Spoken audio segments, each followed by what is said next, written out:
In this video I'm going to show you how to retarget motion capture onto your character in MotionBuilder.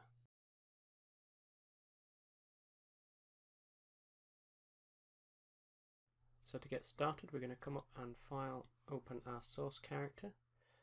So for this example we're going to be using the character that's in our motion capture file. So we can open that. So in the open options window we're going to load all elements and then we're going to discard all animation. So I just want to create a clean mapping file that I'm going to use to retarget this file, and that I can also save and then reuse later on if I need to map other motion capture to this file. I'm going to come down and discard all settings. We're going to turn off takes so we don't import the animation. Just uncheck the other options and click open. So this opens a motion capture file, brings in our character. So the first thing we need to do is put our character into a T stance. If you come down here to characters, double click our character, we come into character settings, we can see inputs type to stance. We just tick that, that'll put our character in the T pose. And the next thing we're going to do is add our character to a source namespace, just so that if we bring our other character in, if they've got any matching names, it's not going to cause any naming conflicts. So select the root of our character and the character asset itself, right click, add remove namespaces, and we're just going to add a namespace and we'll call this source. There aren't any other namespaces but we'll apply to the branch. Click OK. So that's now namespaced our character in the scene. So next thing we're going to do is file, merge our target character. So in this case we're going to be using the Jess character that we did in the previous tutorial. We can open that. In the merge options we're going to append all elements. If we use merge, what that does is it doesn't actually create any new objects if there are objects in the scene with the same name, so we don't actually want it to do that. We want it to create the objects in the scene. And we can right click and discard all animation, and then we're going to merge all settings. This makes sure that we've got the correct transport settings. There's no actual takes in this file, but as usual if they were, we'll just make sure they're deselected, and down here we'll just untick the rest of these options and click merge. So here we have our target character, and if we Control A to show the skeletons, we can see we have our yellow source character. So now we're just going to come down to characters, expand that, we're going to double click Jess to make sure she's selected, and then in here we're going to go to the character settings and change the input type to character, take the input source to our source character. And what we're going to do next is click active. When you click active you want to keep an eye on your character. So hopefully when you click it, there shouldn't be a big jump when you actually activate the characterization. So if you notice there, if I put it back in stance and then turn this off, change it back to character, when I click this, you notice there's not a big jump between the two characters. If you do notice a big jump when you click activate, it's usually because there's quite a difference between the characterization of the two characters, their actual stance position. So you might need to go back and check that. So what I'm going to do now is create a mapping file. So we're going to come up with File, Save As. So what I'm doing here is create a mapping file that contains our source character connected to Jess character. And again, this is version 1. So in here we're going to save all elements. We're going to discard all the animation. We're going to keep our settings. So we're going to save all settings to make sure we keep our transport settings and cameras. We're going to turn off takes, just keeping the file nice and clean, and click save. By creating this mapping file, it gives us a point that we can return to if things go wrong later on. It also gives us a file that we can use whenever we want to remap animation from the source character to our Jess character. We can just open this up, we know it's a nice clean file, there's no animation on it, we've got a nice base to start from. So now we've got our characters connected, we can Control W into the schematic view and select the objects that we want to import the animation on. So there's a couple of different ways to do this. If we want to import it into the entire hierarchy, we can Control Shift right click to select the entire hierarchy. We can also use spacebar right click to select an object and all its children's. But for this example we're just going to select one of the objects in the hierarchy. I usually select the hips. We're going to come up to File, Motion File Import, and select our mocap that we want to import, and click Open. Then in the Import Options dialog window we want to switch to make sure that it's set to merge, because we don't want to create any of the objects that already exist in the scene, so we're just going to merge into the objects that are already in the scene. Then in here we can specify where we want to import the mocap. So I'm going to use in selected hierarchy because I've selected a single object and I want to import it into the whole hierarchy. But if you use one of the other methods to select the objects, you could use in selected models only, or in selected model and children, or you can use in all models. So we're going to leave that as in selected hierarchy. We're going to make sure all these other options are unticked, so we don't want to ignore model types. We don't want to create any unmatched models because we've got all the models in the scene, they should be the same. We don't want to import scaling or degrees of freedom. We want to import our start and end from the file. We don't want to leave it as is or frame the animation. Up here we're going to select the mocap that we want to import. And this file has only one take, but if there were multiple files you could say which one you wanted importing. And in here you can set where you want the motion capture to be imported. So if you already had an existing take, say with 2 characters, and you wanted to import this mocap into the same take, you could select take 1, but we're actually going to import it into a new take. And then we can click import. So now if we control E back into the viewer, so our character's moved out to the start of the animation. We can just come down here, click loop playback, and just hit the play button. And we can also click Control A just to hide our skeleton so we can see it. We can watch our animation back. So at this point I'm just checking to see if there's any problems with the mocap. One of the first thing you notice is she walks quite a long distance and we're having to pan back. One thing I do when I've got takes where they cover a lot of ground in the scene is I'll come down here to cameras and produce a perspective. We can just go into advanced settings, change the focal length to something like 80. So that works like a real world zoom lens where it's just going to compress all that distance, make it much smaller. So now rather than having a tiny character and having to zoom around, you can go back to the start of the animation, you can see she's still quite big in the frame. So it just makes it a lot easier to look at files that cover bigger distances like this. Then we can watch the mocap again. Again, I'm just looking for any problems. The first thing you notice are these slightly droopy shoulders. I'm just going to use the first 600 frames of this for now. So if you look in the front view, you can see these shoulders are really low. So I expect these to be much higher in the frame. So what we can do is come back down here to our character, go to Jess, and we're just going to change the input type to stance. So she goes back in our T-pose. We can turn off active, come back into the character definitions, we can turn off characterization.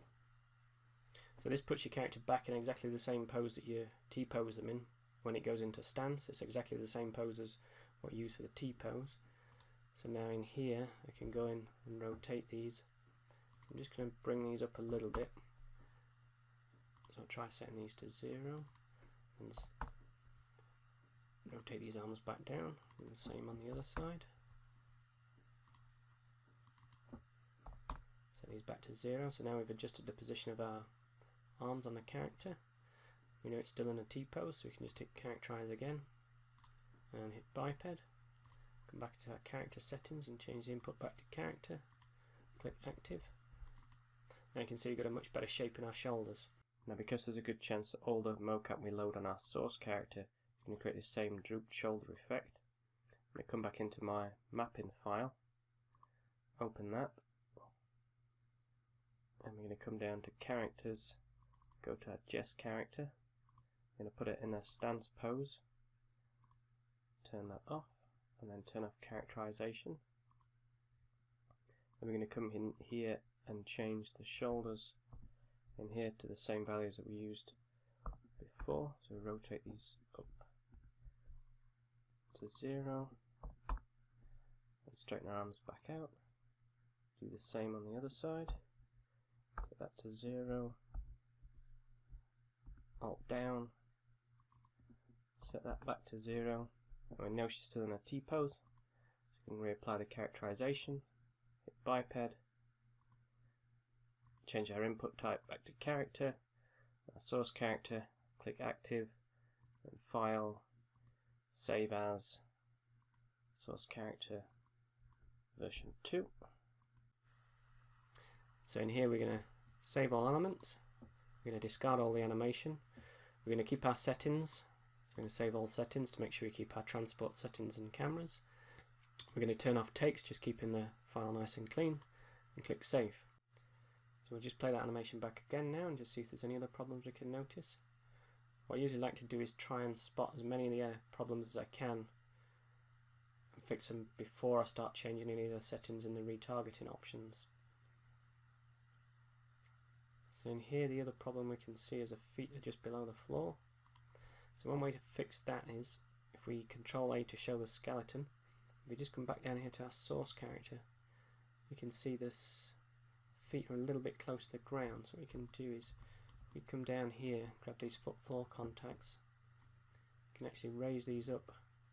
It'll shift our character back up. You can see now our character's more on the floor. We'll come back and fix that foot in a second.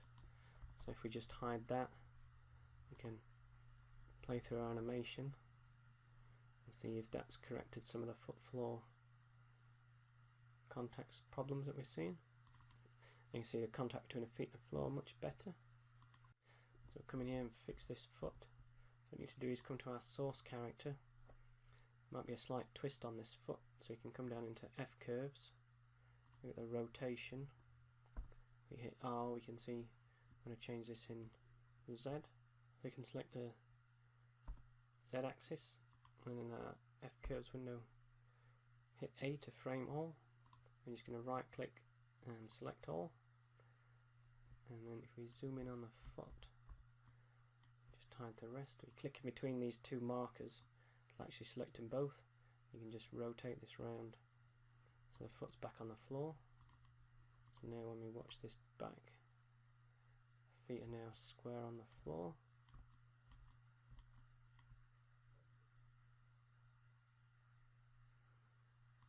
I think we'll just remove some of that at the beginning there from that nice sigh.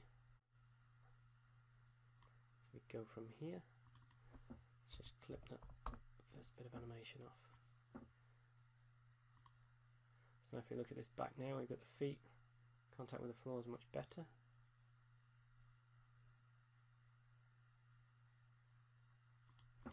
Just check that in the right view just to make sure that rotating it hasn't affected any of the other animation.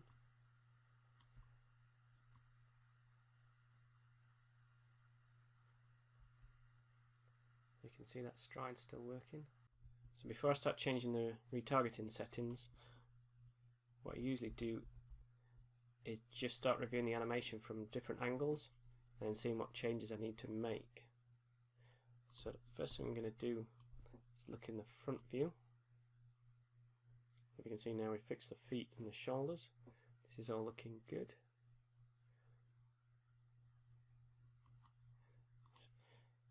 We'll just use the first 600 frames of this, and we'll also remove everything up to this side. So we'll call that 260. So the next thing we'll do is we'll look at it in the side view. So what we want to be looking for here is, first thing we'll look at is the character standing on balance just before she starts walking. So you can see here, if you take a line from where her ear is down through her hips, through her legs, and out through the centre of her foot, she looks like she's on balance. Now we'll have a look at the walk. We're just going to hold down J and then left click and drag. This allows us to change the playback of the walk just by moving our mouse left and right. So now we can have a look at this walk as she's walking.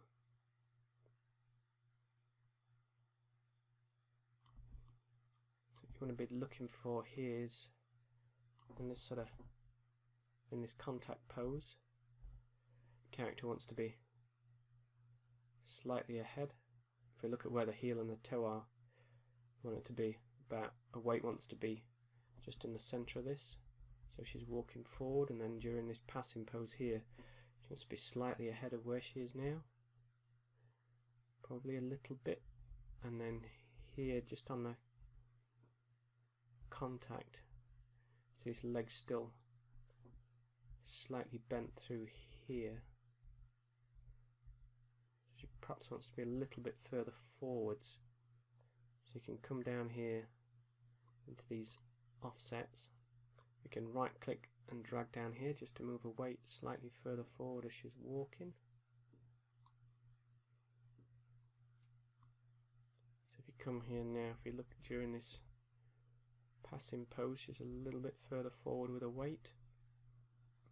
You can see it's starting to shift back over the front of her feet, and then during this contact pose here, the weight's a little bit more centered and then transfers straight away onto this front leg. Because I've moved her hips forward, I just need to check this rear leg. We don't have any hyperextension in this rear leg. So when it's at its full extent here, what you don't want is for this to be too far forwards and you start getting this hyperextension or pulling in the rear leg.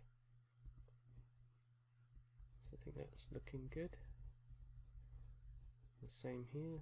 I'll just move to the end of the animation. Right, the skeleton again. So again, as she comes through here, just making sure. Also, I want to be making sure that this front leg hasn't gone too bent, so we're still getting that nice straight leg and then compression as she moves her weight forwards. And then the last thing we're going to look at is the final pose where she's standing, just to make sure she's still on balance. So we can move to the end of the animation with Control End. And we can just make sure that she's still stood upright, she's not leaning too far forwards. If we can use Control Home, we can go to the first frame of the animation. Let's zoom in on her there.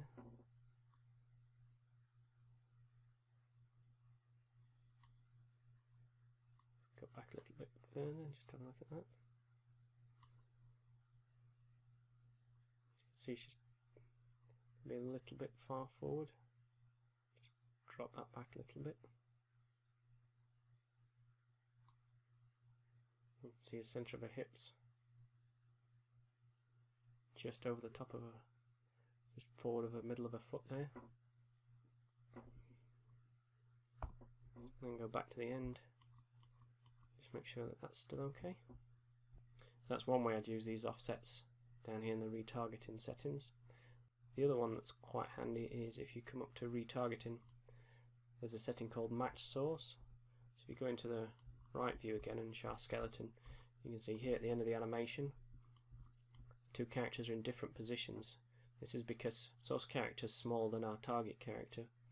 MotionBuilder actually rescales the motion onto the larger character, which means for the strides, because her legs are longer, she's actually taking bigger steps, so she's actually moving further.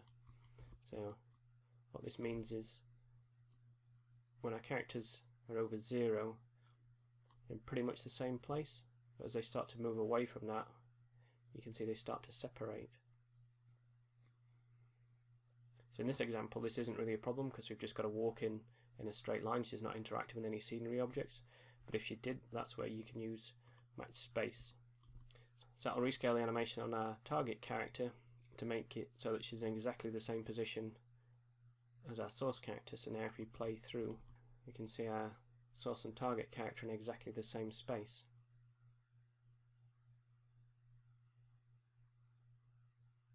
The one thing you do have to watch when you're using match spaces, the size difference between your source character and your target character can have an effect on how well this match source works. Let's take this off for a sec and change this to user. If we put this to 100, this has the same effect as turning match source on. So you can see our character is in exactly the same place. So as I increase this number, this is as though we're having to scale up the motion from the source character to the target character. So this would be the case if you had a really small character and your source character is really big, it'd have to scale up the animation. So you can see as we start to increase that scale, it starts to change this walk and you start getting this really exaggerated stride. The opposite of that would be if your source character is really small and your target character is really big, you would have to scale the animation down. So you can see what starts to happen here is you get these really weird little footsteps and all the floor contacts start to fall apart, the feet are over rotating. So this is one of the reasons why our actor should ideally be about the same size as the character that they're playing, so that you can minimize this amount of offset. So in most situations I leave the action space compensation mode set to auto, and then I'll only turn on match source if I absolutely need it. So the other settings you might want to change are the reach settings. So this walk doesn't really demonstrate where you'd want to start changing these Icade Blend settings. But if you go down here to previous moves, we can grab the crawl forwards and merge that into the scene. So down here in characters, we're going to change Jess's input. We're going to keep Jess's input type as character, but change the source to character. So this is a situation where you want to start using the Icade Blend on the hands. So if you look at this animation here, we just time frame take. You can see here where she's crawling. What you actually want is for these hands. What you want is for these hands to be matching the other character's hands on the floor. As you can see, they're quite a way off now. So this is where you'd start introducing the Icade Blend. So if we turn that on, you can see she starts to reach for his hands, but you can't quite reach them yet. That's because if you look at the position of the back, Jess's back's up here and the character's back is further down here. So what we can start doing is changing a couple of these settings. So the first one we're going to try is this lower back. So you can see straight away this curve matches much closer to this curve and also puts her hands back on the floor. So now when we play this back, we can see the hands are much closer. Because we've got reach IK on, what this is doing is pulling the hands forward, so it's going to change the rotation on these hands slightly. So what we need to do here is turn the Icade Blend for the rotation back on, so that it matches the source character's hands. So now she starts moving forwards and backwards. You can see it's now matching our character's position. And the other thing we might want to change is, you can see here where he starts to reach forward. You can see there's quite a bit of pulling on Jess. We're getting this pull in here. So you could either introduce more pull on here, which is start pulling that chest down even further.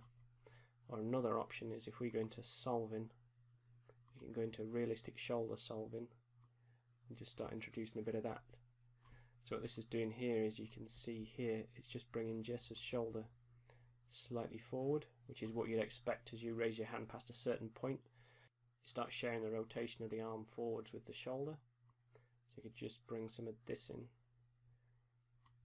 just to take some of that strain out of the arms. So now you can see the hand positions of Jess are matching the hand positions of the character. So the other thing we'd look at here is, because we've now rotated this spine down, this head's slightly out of position. So you come back up here to the head, and we can rotate that back forward, so that's now matching the position of this head. So these are the kind of situations where you want the hands to be in certain positions that you'd start to bring in the Icade Blend. And you see if we turn that off, you'll see the hands aren't in the right position. They don't lock to the floor, they go through the floor. If we turn Icade Blend back on, the hands stick to the floor and stay in position. So that's why when you do this retargeting, by default the feet are usually set on, because in most situations your character's standing on the floor, so you want the feet to be pinned to the floor matching your character's feet.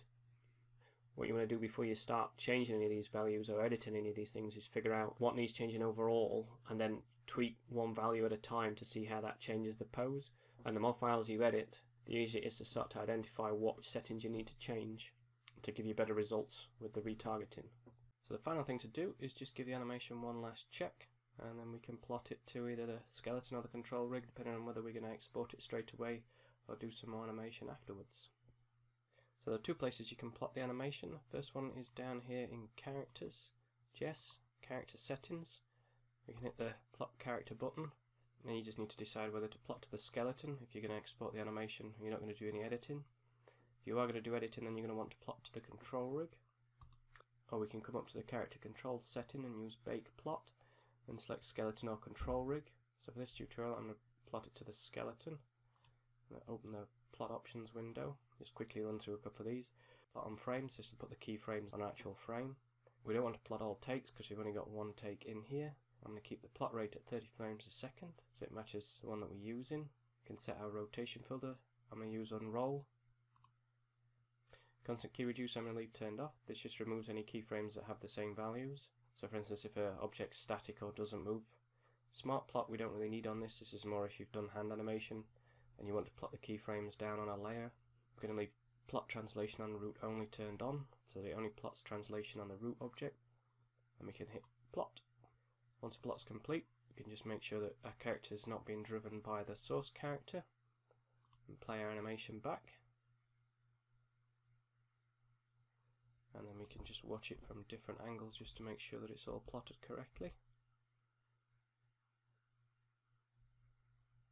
Just to make absolutely sure, we can select a joint and then look in the F-curves window and just check that it's got key values on it and that the hips have translation and rotation values on them. So now we have our motion capture all mapped to our jest character, ready for the next step. So to learn more about how to use MotionBuilder, start now by clicking the round subscribe icon so you don't miss the next tutorial. Thanks for watching, I'll see you in the next video.